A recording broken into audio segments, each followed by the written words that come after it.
ፊልድ ማርሻል ብርሃኑ ጁላ ከልጅነት እስከ ዕውቀት ድረስ የሀገር መከላከያ መለዮን በክብር አጥልቀው ኖረዋል። በዚህ መለዮና ባንዲት ባንዲራ ስር በሰራዊቱ ውስጥ ከታችኛው እርከን በኢትዮጵያ ታሪክ ከፍተኛ ወታደራዊ ማዕረግ እስከሆነው የፊልድ ማርሻልነት ደረጃ ደርሷል። ፊልድ ማርሻሉ ከኤርትራ ጋር በነበረው የዘጠናዎቹ ጦርነትም ሆነ ኢትዮጵያ ሰራዊት ተሳትፎባቸው ስሙን አንቱ ያስባሉት አህጉራዊና ዓለም አቀፍ የሰላም ማስከበር ተልእኮችን በበላይነት ከመሩት ቁልፍ መኮንኖች አንዱ ናቸው። ይህ ከታች የሰራዊቱ እርከን አንስቶ እስከ ማዕረግ ቁንጮ እስከሆነው ፊልድ ማርሻልነት የዘለቀ የወታደር ቤት ቆይታ ለመለዮ የመታመን ለሀገር ክብር ዘብ የመቆምና በሀገር ክብር የመከበር ሕይወትን መርተዋል። ይህ የእርሳቸው ሕይወት ተሞክሮ በሆድና በህሊና መካከል ያለውን እልቆቢስ ርቀት መትሮ ያሳያል። ፊልድ ማርሻሉ ባንዳ ለሆዱ ሲሞት እኛ ግን ለሀገር ሉዓላዊነት ለህዝቦች ክብርና አንድነት እንሞታለን የሚል ንግግራቸው የኢትዮጵያ ወታደር ከትናንት እስከ ዛሬ የጸና አቋም ነው። በተገላቢጦሹ የሻዕቢያ ታሪክ የባንዳና የክህደት ነው። ከራስ እውነት ይልቅ ለባዕድ ማደር፣ የራስ ጥያቄን በኩርማን ለባዕዳን ሸጦ የገዥን መልስ ፍለጋ በራስ ጦር የመምዘዝ ጉዳይ ሆኗል። ፊልድ ማርሻሉ በኢትዮጵያ የፖለቲካ ታሪክ ውስጥ ሻዕቢያ ከጅምሩ ኢትዮጵያን ከባህር በር ለማራቅ ከታሪካዊ ጠላቶቻችን ጋር በማበር ደባ ሲሰራ የኖረ ኃይል ነው ይላሉ። ህወሓትም የኢትዮጵያን ብሔራዊ ጥቅም አሳልፎ በመሸጥና ለ27 ዓመታት ስልጣን ይዞ ሀገራችንን የባህር በር አልባ በማድረግ የገዛ ሀገሩን ሰራዊት እስከ ማጥቃት የደረሰ የክህደት ኃይል መሆኑን ይጠቅሳሉ። ይሁን እንጂ ኢትዮጵያ በተደጋጋሚ በህወሓት ክህደት ብትፈተንም የልዩ ዘመቻ ሰራዊትን መሰል ጠንካራ የሀገር አርበኛ ልጆች ያሏት በመሆኗ ፈተናዎችን በድል ተሻግራ ጉዞዋን ቀጥላለች። እርግጥ የኢትዮጵያ መከላከያ ሰራዊት ከጽምዶች የሴራ ጥምረት ባሻገር በቀጠናው የኃይል ሚዛን ሹኩቻ ላይ ሚዛኑን መወሰን የሚችል ገናና ሰራዊት ነው። ሰራዊቱ ከሰፈር ረባሾች እስከ ቀጠናው ጉልበታሞች ድረስ የሚመጡበትን ተግዳሮቶች በብቃት እየመከታቸው ነው።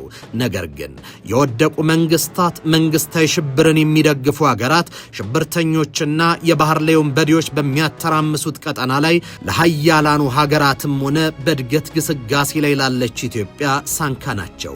ኢትዮጵያ ባለፉት 8 ዓመታት ውስጥ የመከላከያ ኃይል ግንባቷን በከፍተኛ ደረጃ አጠናክራለች። በአህጉሩ ላይ ገናና የሆነ የመከላከያ ኃይል ከገነቡ ጥቂት ሀገራት መካከልም አንዷ ሆናለች። ዛሬ የአየር ኃይሉ የአራተኛ ትውልድ የጦር ጄቶችን ታጥቋል። በቅርብ ዓመታት ወደ 5ኛ ትውልድ ይሸጋገራል። ዘመናዊ ድሮኖችና ተተኳሾች በኢትዮጵያ ውስጥ ይመረታሉ። የሰው ኃይል አቅም ግንባታው ከፍተኛ እንደሆነ የወታደራዊ መረጃዎችን የሚተነትኑት እነ ግሎባል ፋየር ፓወር ያሉት ተቋማት ያረጋገጡት እውነት ነው። የልዩ ዘመቻ እዝ ለኢትዮጵያ መከላከያ ኃይል አዲስ ጉልበት፣ አዲስ አቅምና አዲስ የማድረግ ችሎታን ያጎናጸፈ ኃይል ሆኗል። ይህ ባለቀይ ቦኔት ሰራዊት ልዩ ስልጠናን ወስዶ ለልዩ ግዳጅ ተዘጋጅቷል። ባለቀይ ቦኔት ሰራዊቱ በጠላት ሰፈር ስሙ ገናና ነው። ባለቀይ ቦኔት ሰራዊቱ የኢትዮጵያን ቀይ መስመሮች እንዲያስጠብቅ ሆኖ ተሰርቷል። የዚህ ሰራዊት ምስረታ ኃይል አለኝና ጥቅሜን በኃይል ላስከብር የሚል አይደለም። አሊያም እንዳንዳንዶቹ የባህር በሩን በደም ወስደኗል ለሚሉ ሀገራት በደም ላስመልስ የሚል አይደለም። ኢትዮጵያ በታሪኳ የወረረችው ሀገር በወረራ ኃይል ያስከበረችው ጥቅም የለም። ይህ ከትናንት እስከ ዛሬ ዘለቀ መርሃ ነው።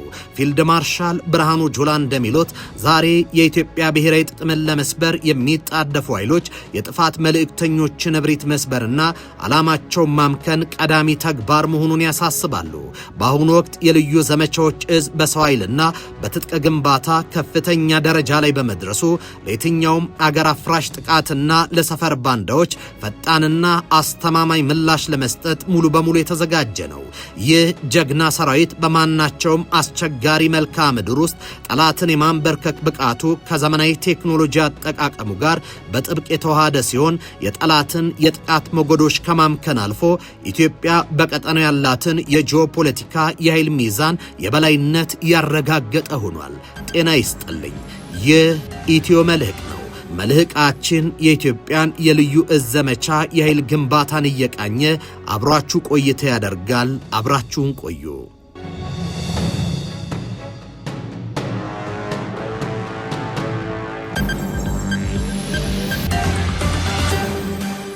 እኛ ኢትዮጵያውያን የትልቅ አገር ባለቤትና የትልቅ ሕዝብ አገር በመሆናችን የኢህአዴግ መንግስት የገነባው ሰራዊት ኢትዮጵያን የማይመጥን በመሆኑ መከላከያ ሪፎርም መደረግ አለበት በማለት ባዘዙት መሰረት የመከላከያ ሰራዊት ሪፎርም እንዲደረግና ሰራዊቱ የማንኛውም የብሔር የፖለቲካ ውግንና የሌለው ሀገራዊ ሰራዊት እንዲገነባ በሰጡት አመራር መሰረት ቋሚ ተቋም ያላት አገር እናድርጋት ባሉት መሰረት የልዩ ዘመቻዎች ኃይል፣ የአየር ኃይል፣ የሜካናይዝድ፣ የኤሌክትሮኒክስ ዋርፌር፣ የሳይበር ኃይሎች ላይ ቅድሚያ በመስጠት በምድር ኃይልና በባህር ኃይል እንደ የቅደም ተከተላቸው አተኩረን በመስራት በስትራቴጂው መሰረት ኤሊት የሆነ ፕሮፌሽናል ሰራዊት ግንባታ ስራ እየሰራን መተናል። በሂላሪ ሴንት ጆርጅ ሳንደርስ የተጻፈው ዘ ሬድ ቤሬት ዘ ስቶሪ ኦፍ ፓራሹት ሪጂም አት ዋር መጽሐፍ በወታደራዊ ታሪክና መዋቅር ውስጥ ቀይ ቦኔት የልዩ መለዮ ለባሽ መለዮ ነው ይሉታል። በታሪክ ማህደር ውስጥ በከባድና ገደብ የለሽ ስልጠና በቀይ ቦኔት ክብር የተገነቡ የአየር ወለድና የልዩ ኃይል ክፍሎች የትኛውንም ሰራዊት ስትራቴጂያዊ የጡንቻ ማሳያና የድል ራስጌ መሆናቸው ሲነገር ቆይቷል። ይህ ታሪካዊ እውነት ዛሬ ላይ በኢትዮጵያ መከላከያ ሰራዊት ውስጥ ጎልቶ ይታያል። የኢትዮጵያ የልዩ ዘመቻዎችስ በድንገተኝነት በከፍተኛ ፍጥነትና ከጠላት ጀርባ በመግባት ጥቃት የመፈጸም አቅም ላይ የተገነባ የዘመኑ የጦርነት የጀርባ አጥንት ነው። የዚህ ኃይል አባላት የጽናትና የስነ ልቦና ፈተናዎችን አልፈው የቀይ ቦኔት ምልክትን በታላቅ የውጊያ ጀግንነት የሚለብሱ ሲሆን ይህ እጅግ ከፍተኛ መስዋዕትነት የተከፈለበት ቁርጠኝነት ከዘመናዊ የድሮን ቴክኖሎጂዎች ከኤሌክትሮኒክስ ጦርነት አቅሞችና ከተማከለ የመረጃ መረብ ጋር ሲዋሃድ ሰራዊቱን በዓለም አቀፍ ደረጃ አንቱ ያስብለዋል። የኢትዮጵያ ልዩ ዘመቻዎችስ በጠላት ምሽጉ ሰብሮ በመግባት ስትራቴጂያዊ ኢላማዎችን በመደምሰስ የሀገር ሉዓላዊነትንና የቀጠናውን ሰላም በማረጋገጥ ረገድ አቻ የማይገኝለት የኃይል ማሳረፊያ መሆኑንና በወታደራዊ ታሪክ ውስጥ በደሙም በላቡም አዲስ ምዕራፍ እየጻፈ ነው። ጄንስ ዲፌንስ ዊክሊ በዓለም አቀፍ ደረጃ በወታደራዊ አቅምና በመሳሪያ ግዢዎችና በስትራቴጂያዊ የደህንነት ጉዳዮች ላይ ጥልቅ ትንታኔ በማቅረብ የሚታወቅ ቀዳሚ ተቋም ነው። ተቋሙ በተለያዩ ወቅቶች ስለ ኢትዮጵያ መከላከያ ሰራዊት ያወጣቸው ሪፖርቶች የሰራዊቱን የከፍታ ማማ በግልጽ ይጠቁማሉ።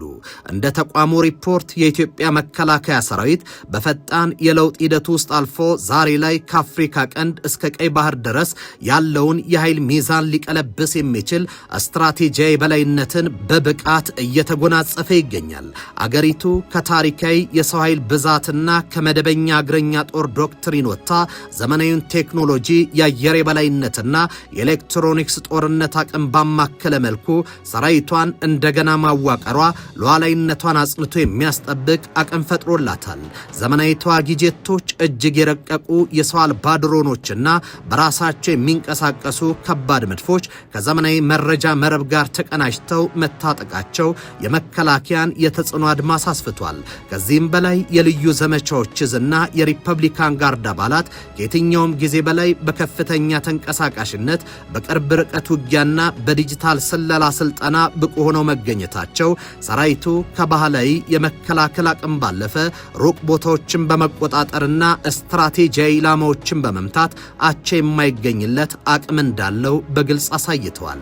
ኢትዮጵያ በዘመናዊ የጦርነት ቴክኖሎጂዎችና በሰለጠነ የሰው ኃይል የገነባቸው ይህ ሰራዊት የውስጥ ጸጥታን ከመጠበቅ ባለፈ በቀጠና የሚፈጠሩ ማናቸውንም ስጋቶች በአስተማማኝ ሁኔታ መመከት የሚችል አለት ሆኖ መቆሙን ዓለም አቀፍ የምርመራ ተቋማት ጭምር በይፋ እየመሰከሩት ይገኛሉ።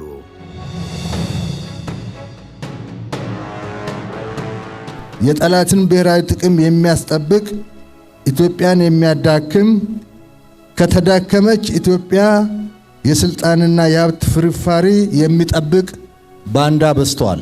ዛሬ በሀገራችን በከፍተኛ የልማትና የብልጽግና እንቅስቃሴ ላይ ሆና ዘርፈ ብዙ የሆነ ውጤት እያስመዘገበች በመገኘቷ ያልፈበረኩ ሴራ፣ ደባና ግጭት የለም። ይህንን የባንዳ ሴራ፣ ደባና ግጭት ተሸክሞ የገዛ ወገኖቹን አገር የሚወጋ ባንዳና መንደርተኛ ኢትዮጵያን ለማንጠራወዝ ያደረገው ጥፋትና ያደረሰው ኢትዮጵያን ገድሎ ከመቅበር አይተናነስም። ጥንታዊው የቻይና የጦር ጠበብት ሰንቱዙ የጦር ጥበብ በተሰኘው ታዋቂ የስትራቴጂ መጽሐፉ ራስንና ጠላትን ማወቅ ከመቶ ጦርነቶች ውስጥ አደጋን ያስወግዳል ሲል ያስቀመጠው ዘመን ተሻጋሪ መርህ ዛሬ ላይ በአፍሪካ ቀንድ የጂኦፖለቲካ ማዕበል ውስጥ ለምትገኘው ኢትዮጵያ ሕያው እውነት ነው። ሀገሪቱ ይህንን ታሪካዊ መርህ በመከላከያ ሰራዊቷ ልዕልናና ብቃትና የዘመቻ ጥበብ በተግባር እያስመሰከረች ትገኛለች። የሀገር ሉዓላዊነትና የሰላም ዋስትና በዋናነት የሚለካው ሰራዊቱ በውጊያ አውድ ውስጥ የሚያሳየው የዘመቻ የበላይነት ከሁኔታዎች ጋር ቶሎ የመላመድ ብቃትና አዳዲስ መፍትሄዎችን የመፍጠር አቅም መሆኑን የስቶክሆልም ዓለም አቀፍ የሰላም ምርምር ኢንስቲትዩት SIPRI ይርቡክና የለንደኑ ስትራቴጂክ ጥናቶች ዓለም አቀፍ ኢንስቲትዩት IISS the military balance ያረጋግጣሉ። የኢትዮጵያ ጀግና ሰራዊትም ዘመናዊ የውጊያ ስልቶችንና የላቀ የአመራር ጥበባትን በመላበስ በላቀ የሎጂስቲክስ አቅሙ በየትኛውም አስቸጋሪ መልክዓ ምድር ፈጣን የኃይል ስምሪትን በማድረግ የሀገር የቁርጥ ቀን ምሽግ መሆኑን በተግባር አሳይቷል። የብርቱ ሀገራዊ ክንድ ታላላቅ የኃይል ማመንጫ ፕሮጀክቶችንና የንግድ ኮሪደሮችን ከጥፋት ኃይሎች ኢላማነት ለመታደግ በጥልቅ ወታደራዊ መረጃና በቅድመ መከላከል የማጥቃት እርምጃ ለሴኮንድም ሳይዘናጋ ነክቶ ይጠብቃል። ከየብስ ጥበቃው ባሻገር ታዋቂው የስትራቴጂክ ጸሐፊው አልፍሬድ ታየር መሃን የባህር ኃይል በታሪክ ላይ ያለው ተጽዕኖ the influence of sea power upon history በሚለው መጽሐፉ እንዳሰመረበት የኢትዮጵያ የባህር ኃይል ዳግም መገንባት ሀገሪቱ ለቀይ ባህርና ለአፍሪካ ቀንድ የባህር ላይ የጂኦፖለቲካ ፉክክር ያላትን ስትራቴጂያዊ ዝግጁነት የሚያንጸባርቅ ነው። የዓለም ኃያላን በውሃ አካላት ላይ ከፍተኛ ፉክክር በሚያደርጉበት በዚህ ዘመን የባህር ኃይሉ ዳግም ማንሰራራት የውሃ ላይ ሉዓላዊነትን ለማስከበር የተዘረጋ ብርቱ ሀገራዊ ክንድ ያደርገዋል። እንደ አፍሪካ የደህንነትና የሰላም ግንባታ ተቋም አኮርድ የፖለቲካና ተቋማዊ ለውጥ ጥናቶች ማሳያ ከለውጡ ዓመታት ወዲህ የተከናወኑ መሰረታዊ የሪፎርም ስራዎች ሰራዊቱን ከማናቸውም የፖለቲካና የብሔር ወገንተኝነት በማጽዳት ኢትዮጵያንና ሕዝቧን ብቻ ማዕከል ያደረገ የጸና ኃይል አድርገውታል። የዚህ ሪፎርም ፍሬ የሆኑ ልዩ የዘመቻ ኃይሎች አየር ወለድ ኮማንዶና የሪፐብሊካን ጋርድ አባላት በላቀ ስልጠና ተደራጅተው እጅግ ውስብስብ የሆኑ አገራዊ ግዳጆችን በብቃት እየፈጸሙ ይገኛሉ። የኢፌድሪ የጦር ኃይሎች ጠቅላይ ኤታማዦር ሹም ፊልድ ማርሻል ብርሃኑ ጁላ በተደጋጋሚ እንደሚያስረዱት የዘመኑ የጦርነት ስልት ከባህላዊ የሰው ኃይልና የታንከኛ ውጊያ ተሻግሮ ወደ ከፍተኛ ቴክኖሎጂ አድጓል። በመሆኑም መከላከያ ኮሌጆቻችን ዘመኑን የዋጀ ስትራቴጂያዊ የደህንነት ትንተናን በማካተት የጠላት ስትራቴጂያዊ ምሽግን ከርቀት ማሽመድመድ የሚችሉ ልዩ ወታደራዊ አመራሮችን በተከታታይ እያፈሩ ይገኛሉ ብለዋል። እርግጥ የሰራዊቱ ግርማ በዘመናዊ ትጥቅና በቴክኖሎጂ ብቻ የሚገደብ አይደለም።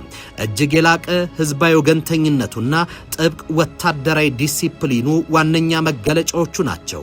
ግዳጅ በሚፈጽምበት የጦር አውድ ውስጥ የህግ የበላይነትንና የውጊያ ህጎችን በጥብቅ የሚከተልም ነው። ካርል ቮን ክላውትቪትስ ስለ ጦርነት ኢንዋር በተሰኘው ታሪካዊ መጽሐፉ ላይ ምርጥ ተዋጊ ማሸነፍ ብቻ ሳይሆን በቀላሉ የሚያሸንፍና ስህተት የማይሰራ ነው ሲል ይገልጻል። የኢትዮጵያ መከላከያ ሰራዊት በቀይ መለዮ ደምቆ በዘመናዊ ቴክኖሎጂ ታጥቆ የሀገር ኩራትና የሰላም ዋስትና በመሆን የኢትዮጵያን የህልውናዋ የመጨረሻው የማይደፈር ምሽግ ሆኗል።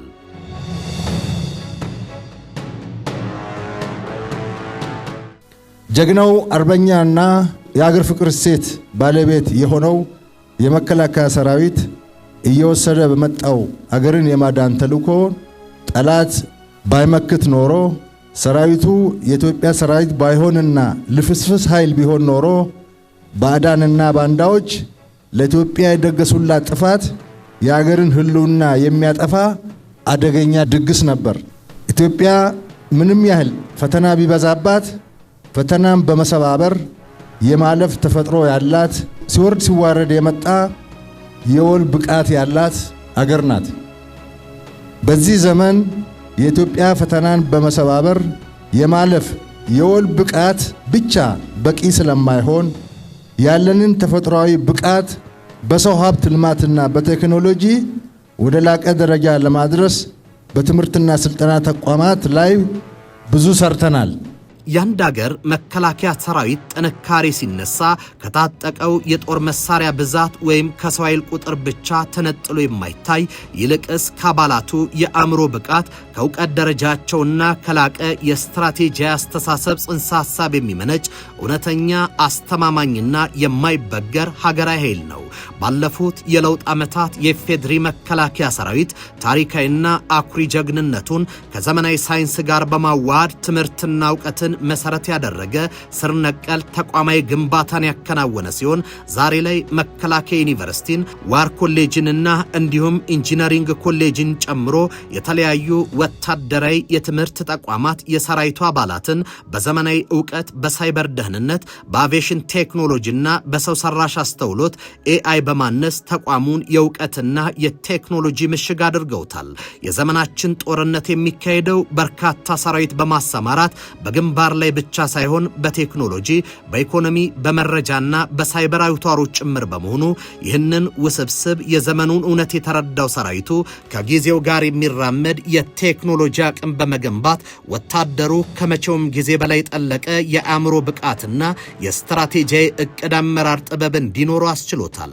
ይህ የዕውቀትና የጀግንነት ውህድ ከትናንት እስከ ዛሬ የተዘረጋውን የትውልዶች የጀግንነት ወኔ፣ ሀገር ወዳድነትና የአርበኝነት መንፈስ በክብር የተረከበውን ታሪካዊ ቅብብሎሽ ያጎላበት ነው። ሰራዊቱ ስረ መሰረቱ ከአፄ ምኒልክ ዘመነ መንግስት ጀምሮ ሲዋቀር የአድዋን ታሪክ ድል በማስመዝገብ የዓለም ጥቁር ህዝቦች የኩራት ምንጭ ሆኗል። በፋሺስት ጣሊያን ወረራ ወቅት በዱር በገደሉ ተዋግቶ አገሩን ከማዳኑም በላይ በንጉሠ ነገሥቱና በደርግ ስርዓት የኢትዮጵያን የባህር በርና የባህር ኃይል ሉዓላዊነት በንቃት ሲጠብቅ የኖረ እንዲሁም የዚያድ ባሬን ወራሪ ኃይል ድባቅ በመምታት ዳር ድንበሩን ያስከበረ የማይበገር ኃይል ነው። ይሁን እንጂ በየዘመናቱ የነበሩ የፖለቲካ ስርዓቶች የሰራዊቱን ታማኝነት ለጠባብ ርዕዮተ ዓለም መዋላቸውና ኢህአዴግም የደርግ ሰራዊት ነው በሚል ያለምንም ርህራሄ በመበተኑ ሀገር ያቆዩ ጀግኖች ክብራቸው ተዋርዶና ለልመና የተዳረጉበት ጥቁር ጠባሳም ታይቷል። የመደመር መንግስት ወደ ስልጣን ሲመጣ ይህንን ታሪካዊ ስብራት ከመሰረቱ ቀልብሶ መከላከያ ሰራዊቱ የፓርቲ ወይም የርዕዮተ ዓለም ጠባቂ ሳይሆን የኢትዮጵያና የዜጎቿ የጋራ ክብር ዘብ እንዲሆን በአዲስ መልክ አዋቅሮታል። የተበተነውን የኢትዮጵያ ባህር ኃይል እንደገና ዳግም የማቋቋምና የማዋቀር ታሪካዊ ራዕይም የዚሁ ሁሉን አቀፍ የሪፎርም ፍሬ ነው።